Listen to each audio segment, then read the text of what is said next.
ఈరోజు ఇంత చక్కటి కార్యక్రమాన్ని అందించినటువంటి చిరంజీవి శృతికి నా మనస్ఫూర్తి ఆశీర్వచనాలు.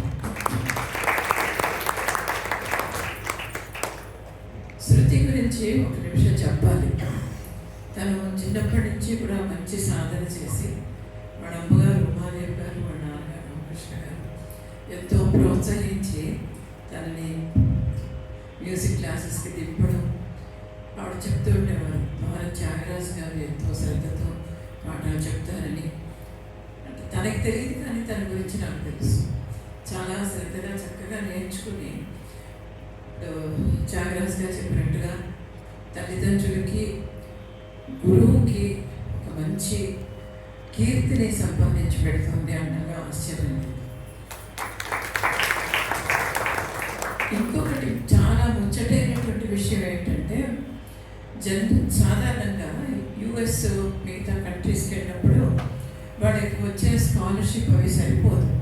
అంచేది ఏంటంటే వేరే ఇంకొక ఉపాధి ఏదో ఒకటి చేస్తూ ఉంటారు. అనేక రకాల ఉపాధులు చేస్తూ ఉంటారు. ఉపాధిని అంటారా? కానీ శృతి సంగీతానికే ఒక గర్వం కారణంగా సంగీత పాఠాలు చెప్తూ అక్కడ ఒక మర్యాదైనటువంటి స్థానాన్ని సంపాదించుకుని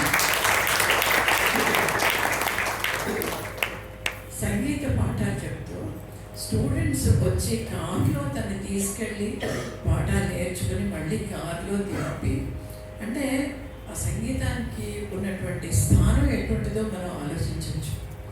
అంటే మిగతా ప్రొఫెషన్స్ నేను తక్కువ చేయడం లేదు, కానీ మిగతావి మనం పాటుపడాలి. కానీ సంగీతానికి ఏంటంటే దాని యొక్క స్థానం ఎప్పుడు ఆ స్థానం ఉంటుంది. సో సంగీతం నేర్చుకోవడం వల్ల పై చదువులకి ఆటంకం వస్తుందనో లేకపోతే అమెరికా వెళ్ళలేరనో అనుమానించక్కర్లేదు. ఇంకా గర్వంగా వెళ్ళచ్చు. మంచి మర్యాదతో అక్కడ ప్రవర్తించి ఒక సంగీతం వల్ల చాలా మంచి గౌరవమైనటువంటి స్థానాన్ని పొందొచ్చు అని తన ఒక ఎగ్జాంపుల్.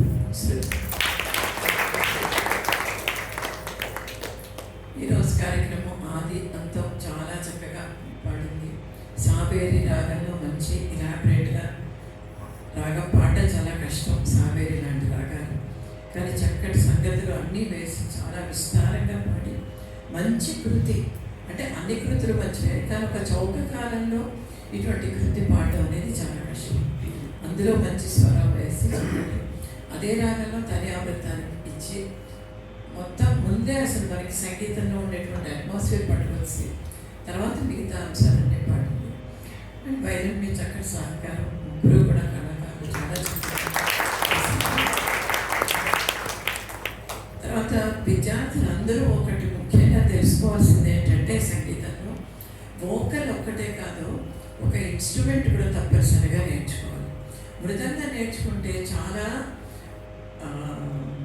అంటే సంగీతంలో రాణించాలంటే మృదంగా నేర్చుకుంటే తప్పకుండా వాడికి మంచి పట్టు వస్తుంది.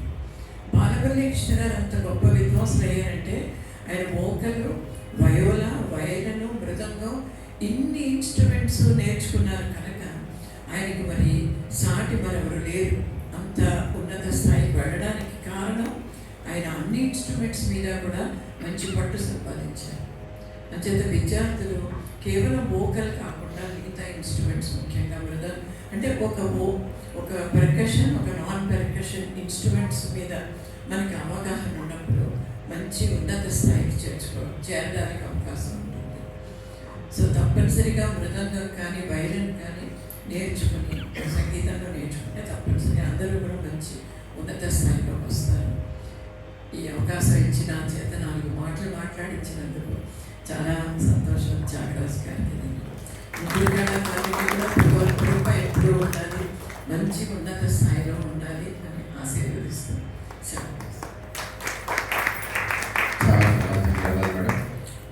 విద్వాన్ శ్రీ గుంటూరు వెంకటరావు గారికి సభాముఖంగా మరొకసారి ధన్యవాదాలు తెలియజేస్తున్నాను. మీరు ఎప్పుడు అడిగినా వారు కానీ, విద్వాన్ శ్రీ వంకాల వెంకటరమణ గారు కానీ, ధర్మారావు గారు కానీ, ఏడుకొండల గారు, ప్రతి ఒక్కరూ కూడా మాకు వారు స్వయంగా సహకరించడమే కాకుండా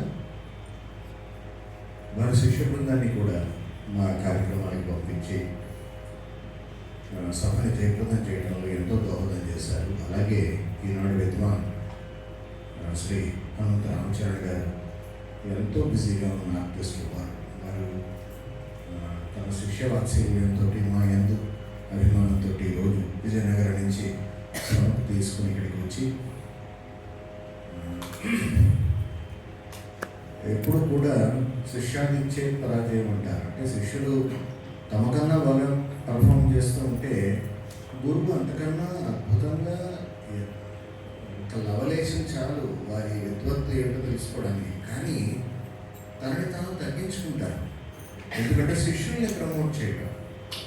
అందులో ఆయన శిష్య వాత్సల్యం తనకు తాను స్వయంగా ఒక గొప్ప విద్వాంసులు అయింది కూడా ఆయన సహకారం అకంపెనీస్ట్ అన్నమాట. సహకారము అంటే అనుసరించడం. ఆ ధర్మాన్ని ఎంత గొప్పగా వారు ఈరోజు నిర్వహించారు. మనకి ఉత్తరాంధ్రకి మరొక త్వరలో కాబోయేటటువంటి మనకు మణయ్యారు గారు ఈ చిరంజీవి అద్భుతంగా పాడతాడు. ఇందాక మేడం గారు చెప్పారు కదా, బాగా పాడడమే కాదు ఇన్స్ట్రుమెంట్ నేర్చుకుంటున్నాడు. ఈ చిరంజీవి ఇన్స్ట్రుమెంట్ వాయించడమే కాదు, అద్భుతంగా పాడతాడు. త్వరలో అద్భుతమైన మంచి రేడియో గ్రేడింగ్ గాత్రంలో కంజిరా అద్భుతంగా వాయిస్తాడు, మృదంగా అద్భుతంగా వాయిస్తాడు. దానికి ప్యాషన్ ఉండాలన్నమాట. ఆ ప్యాషన్ని ఈ చిరంజీవికి అద్దెలా చేసినటువంటి ఈ చిరంజీవి తల్లిదండ్రులకు, సన్మార్గంలో నడిపిస్తున్నటువంటి గురువులకు ధన్యవాదాలు తెలియజేస్తూ అద్భుతమైనటువంటి ధన్యవాదం మేడం ఇందాకలే చెప్పారు. శివ తత్వాన్ని ఇప్పుడు ఈనాటి కార్యక్రమం అంతా శివ పరివారానికి సంబంధించినదిగా ఈ చిరంజీవి ప్రదర్శించింది. అయితే అందులో ఈశ్వర తత్వాన్ని ఒక్కొక్క రచనలలో కూడా అర్థం చేసుకుని సొగసుగా మృదంగా కావడం జత కూర్చి అన్నట్టుగా ఈ చిరంజీవి వాయించడం. అందులో ఈ క్లోజ్డ్ యాంబియన్స్లో వాయించాలి అంటే సౌండ్ని కంట్రోల్ చేసుకుంటూ వాయించాలి. ఫిమేల్ వాయిస్కి వాయించాలంటే మరొక ధర్మం ఉంటుంది, ఇన్స్ట్రుమెంట్కి వాయించాలంటే మరొక ధర్మం ఉంటుంది. నాదాన్ని చేతిలో స్ట్రోక్ ఎంత వరకు దాన్ని ప్రదర్శించాలో చిరంజీవి పెద్ద పెద్ద విద్వాంసులని చాలా దగ్గర నుండి అధ్యయనం చేసి ఆ ధర్మాన్ని పుడిగిపుచ్చుకొని చాలా చక్కటి మార్గంలో ప్రయాణం చేస్తున్నాడు. ఈ చిరంజీవికి పరమాత్మ ఆశీర్వాదం ఉండాలని కోరుతూ ఈనాడు మాకు మరొక తెలిసింది ఏంటంటే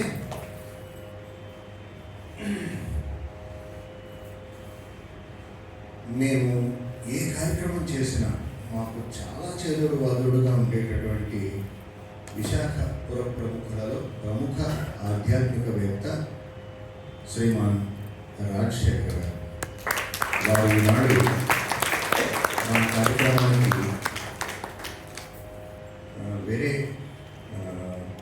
ఇంపార్టెంట్ కార్యక్రమానికి పాపా హోమ్కి వెళ్ళి అక్కడ కార్యక్రమం చేసుకుని కేవలం మన ఉంటున్నటువంటి గౌరవ అభిమానాలతో ఈరోజు రావటం, ఈ చిరంజీవుని ఉద్దేశించి వారు